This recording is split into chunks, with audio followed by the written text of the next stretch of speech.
the Trader Joe's stores at the Forum, and in Norcross, obviously. So yeah, Trader Joe's has a unique success story that is being profitable in the retail produce industry and still maintain a high quality, low prices, and friendly customer service. So let's meet him and Mr. Craig, and let's see how they did. Thank you very much. Thank you for the introduction. Very good.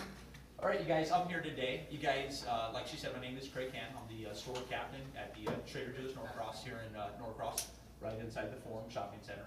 And I wanted to touch base with you guys on a couple things today. I definitely wanted to gear this a little bit more towards the career-oriented side, because as I was growing up, you guys, I was always told a couple different things. You can have a job, or you can have a career. And to me, I thought there was two different choices, and I want to kind of explain that today. So a couple of my objectives today, you guys will explain career versus a job, and then really showcase how we can have fun inside a store and really make it profitable, which is actually pretty challenging. So to make a store profitable as well as have a good time.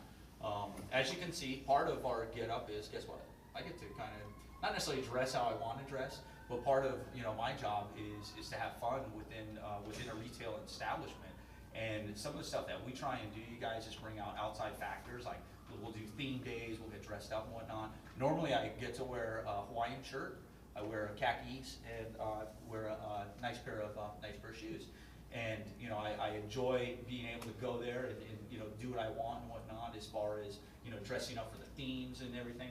But one thing I really wanted to focus in on, you guys, is, like I say, is that more than just the fun side, the career path of it. I'm going to give you a little bit about my background and how I transitioned into Trader Joe's. I'm 33, you guys. I'm born and raised out of Southern California. Did a lot of outdoor adventure stuff out there.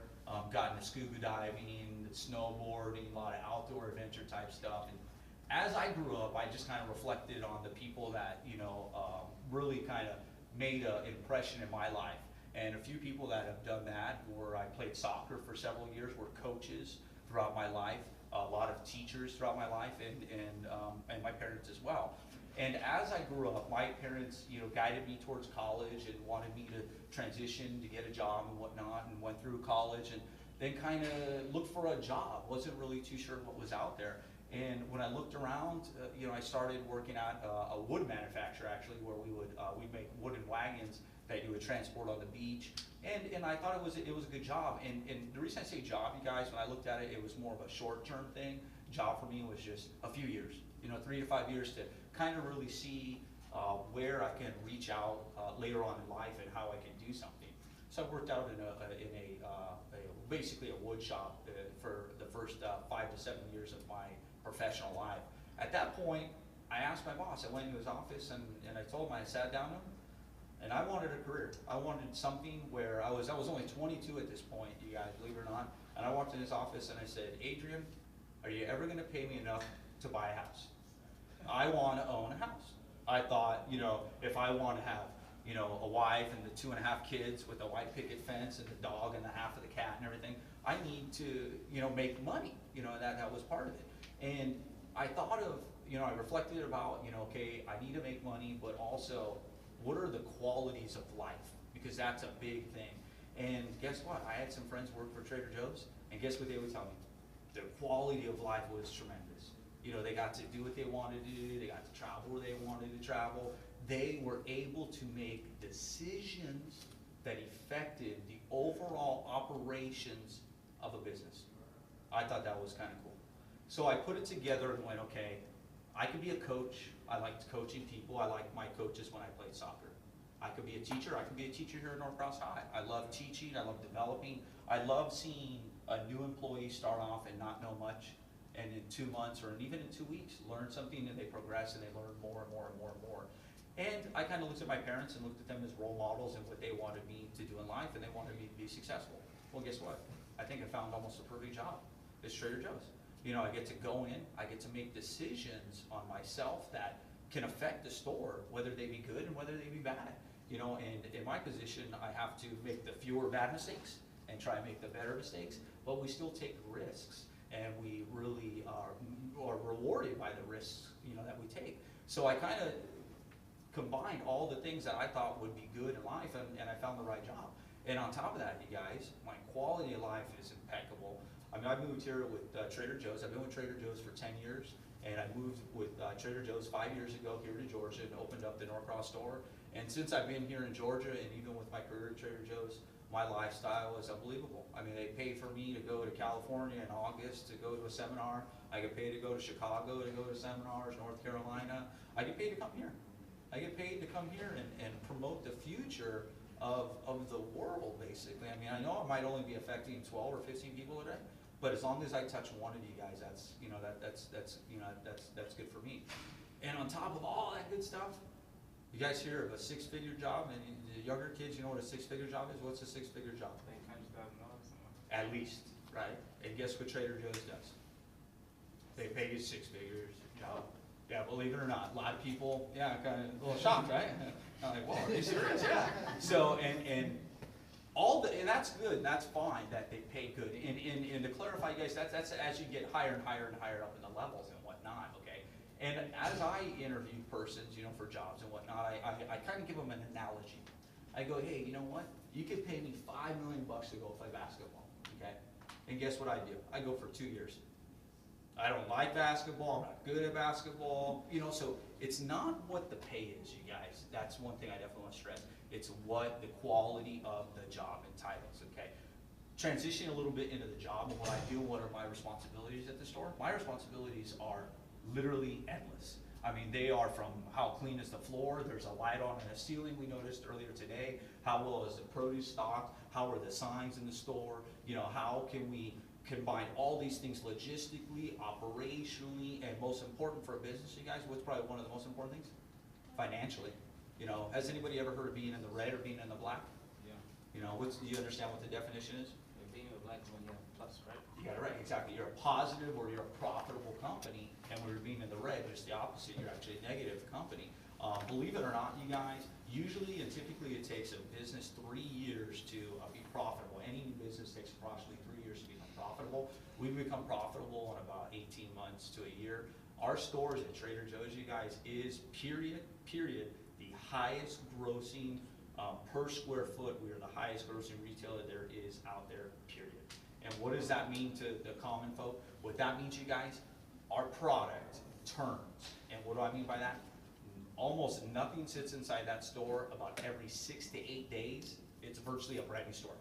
So it's all brand new products. The logistics, you guys, on that are amazing. I mean, it's an amazing feat. I have the option, and that's what's cool. I can say, hey, we want the truck to get delivered at 6 o'clock today instead of 7 o'clock. We want to bring in the staff at 4 o'clock. We want to get everybody out here at 10 o'clock. So I have the power and the autonomy to do those things. And one of the nicest thing is our corporate or our top dogs. They let us do they allow us to do what we should do, and that's run a business and have fun. You know, part of Trader Joe's core values, there's no bureaucracy. You know, between myself, so I'm the store captain, I have a regional, there's the East Coast president, and there's the CEO. There's 4 people. There's no secretaries, there's no nothing, there's this. That's how you can get paid the 6-figure job. You eliminate a lot of those costs. We don't do advertising and such. So we buy stuff at rock bottom prices, turn around to you guys and buy it at rock bottom and sell it to you guys for rock bottom prices. The thing with that also is quality. That's one thing that we're known for, like, by far. We just came out Consumer Reports. AJC writes us up all the time. We're on the newspaper we're probably in nationally pressed. We're probably in the newspaper at least once a week somewhere, whether it be New York Times, LA Times, and et cetera. One thing that's kind of cool is I go to a seminar every year, and the first thing they flash is about 5 to 10 minutes of press that Trader Joe's hasn't even put out, you know, that they've come in contact.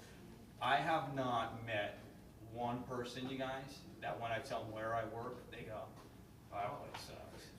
No, literally every single time I talk to a person, it's, "Oh my God, what a great place," you know, and it's an amazing place, and I think from the customer's aspect, you guys can't really recognize it, but remember I just said, we turn logistically, that store turns every 7 to 8 days. And to get those products in and out, it's amazing what we have to do, you know. So therefore, to kind of lump it all together, I chose this as a career. I've been doing it for 10 years, you guys, and when I looked at career, what are some of the things you want in a career? What are some of the things you would look at? Money. Okay, besides money. It's the big B word, it has lots of stuff that comes with it. Benefits, right? You guys know what the benefits are? Retirement, Yeah. okay? I mean, I've got retirement, you guys. I mean, these are things I look for in the future. I get 15% of my annual salary gets put into a retirement account. I don't have to pitch in $1. Just do the math on that, you guys. If you're getting paid, let's just put easy numbers, 10 bucks an hour, $1.50 every hour additional to that is getting put into a retirement account that you don't even have to put in, okay? Medical, dental, etc. You guys, those are things when you're looking for a career, those are the things you guys should definitely be looking at, looking towards. You know, right now we do medical, dental, vision, the whole 9 yards. I pay 25 bucks a paycheck for a PPO life insurance, you guys, or a PPO health insurance. It's impeccable. You're probably based on this one. Every paycheck, I get a day off. I get enough. Trader Joe's a little different lingo. We use AR. We get a dollar amount. So every time I get paid, I basically get a whole day off. So I get about 30 days off a year, you guys. I mean, so those are the things I looked at as the career. Okay, that's one thing, you guys, look at those different attributes, you know, and then also look at how and what you as a person can do to affect any of those, you know, any of those elements, whether it be operationally, financially, logistically. And my biggest thing is the HR aspect of it, or the people persons of it. You know, first thing I do with my crew, how are you guys doing today? How's it, you doing okay? See, we were kind of talking over here when we were walking up, you know, making sure it's about the people, you guys. Money, it's there and everything, but if the people are good, and if you hire the right people, that's one thing I've definitely learned as a manager. Hire the right people, look, you guys. Be professional, come dressed nice, you know, give good eye contact, stuff like that, you guys. I would welcome any of you guys in the store to fill out an application, because one thing, especially when I do it personally, I will help coach and develop you, because you know what happened to me? I was probably most of your guys' age, and I walked around the mall, and I filled out an application, and I turned it back in, and you know what feedback I got? I got 0. So I wasn't sure. Well, did I not fill out the application correctly? Did I not say the right thing? Was I dressed inappropriately? You know, why wasn't I chosen? I thought I've always been an outgoing person, an overachiever, you know, and I would just wonder. And if you guys come in, you know, one thing that I definitely do is try and coach my managers to coach you guys. Hey, good eye contact. The only thing is, hey, when you come in, don't wear the holy pants. You know, come in a little bit more professional. Right now, you guys, the economy, we're going through a little bit of tough times. The application pool is plentiful. You guys, there's tons of people coming in. You gotta come in and be the best that you can be, you guys. And if you put your heart and soul into it, you guys, you can be the best you can be. And guess what? You can do what you wanna do, whether it's being a teacher or a coach, playing professional sports, being a photographer, or working at Trader Joe's, you guys. Put your heart and soul into whatever you want, and you can make an impact on not just yourself, but other people. And that's why I love my job, because I can come to places like this and literally affect each and every one of you guys, as well as go back to the store right now and explain the time that I had here. And it's unbelievable how my crew will be like, they're already talking it up. Like, I had a call to be like, hey, and they're like, oh, how's it going? What are you doing? You know, they're interested in it, you guys. So that's what, you know, that's kind of what I wanted to make sure that some of the few points that I passed on you guys today. I want to say thank you to Vish for allowing me to come. Thank you guys.